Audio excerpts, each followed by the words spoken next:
Yeah, I think to make a long story short, in that season, my wife was in the process of dying. She had been diagnosed with terminal cancer many years ago, and she was quickly slipping on us.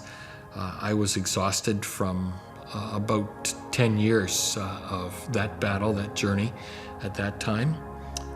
Our church was just in some tumultuous times, and I was feeling like, I don't know how much longer I can hang on. I think this church deserves a younger pastor who has energy, and I wasn't feeling very young and I wasn't feeling very energetic. One of the things that I was considering was how would I orchestrate my exit from pastoral ministry, just simply because I was exhausted and didn't see any way that I could carry on with the load of ministry and having a reality at home that I faced.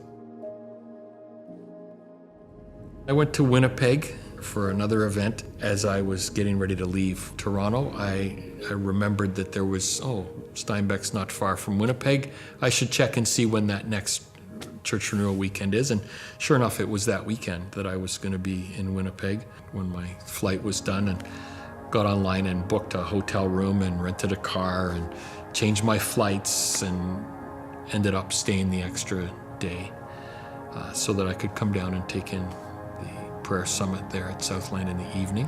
In the midst of the prayer summit, Pastor Ray invited the visiting clergy to come and be prayed for. This group astounded me. They listened to God in prayer, and then they spoke into my life, and they breathed fresh wind into my sails. They renewed my hope for the church. I sat there and just dreamed that if a pastor could teach his church to live this way, then there's hope for the church in Canada. And maybe there's hope for my church. And so I drove away from Steinbeck that Sunday night late and had a conversation with God and just said, Lord, if this is where you want us to head, if this hope that I've seen here is going to happen in our church, then you're going to need to work in me first. And I'm open to that. Okay, we're here to pray, right? So let's stand together. Let's enter his courts with thanksgiving and praise. We'll start with praise and then we'll go to thanksgiving. When I heard about the mentoring, I was a little bit hesitant. I was a little bit fearful of what that might entail. And I think what I was most fearful of was that I had to get over my own pride. That at 56 years of age, I had to admit the fact that I had never learned to listen to God as well as I might have.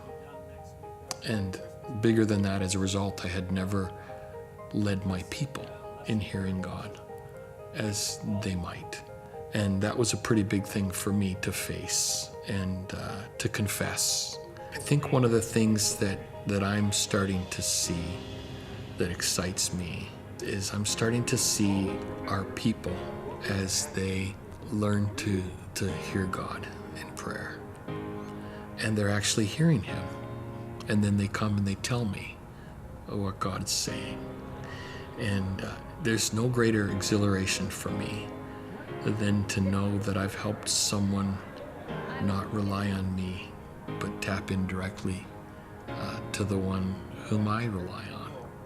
And so to help people find a way to just relate to God themselves and to hear his voice and to get direction and guidance and counsel, encouragement and comfort from the Holy Spirit and from the Word on their own without me, that's a freeing thing for me.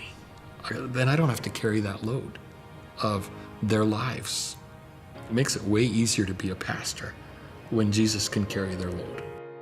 I brought a team, my staff and my elders and some of their spouses, out to a church renewal weekend about a year and a half later.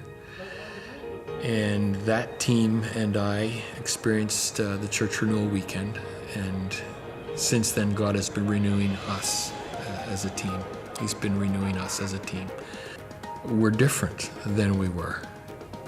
We're listening to God in prayer. We're hearing him speak to us, And we're moving with a confidence that we've heard God, together as a staff and also together as a board. We move together now with a confidence that we're hearing God and that we're clear on what He wants us to do and the decisions we're thinking about and praying over. It's been 3 years last month since my first visit to the prayer summit. And as I said at that time, I was planning an exit strategy.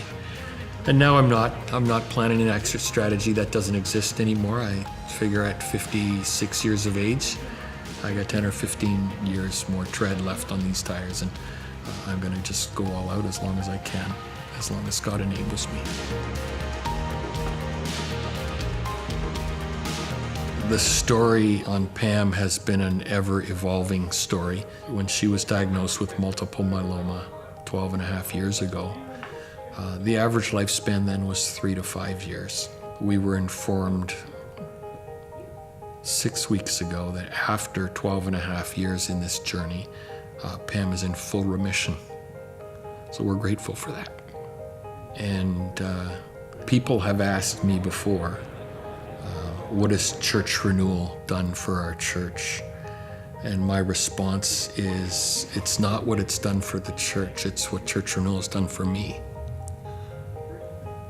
And God is renewing me. And He's doing that through Church Renewal. And I'm very grateful for that. Deeply thankful. And glad that now I'm starting to see God renewing my church because I humbled myself and allowed Him to renew me first.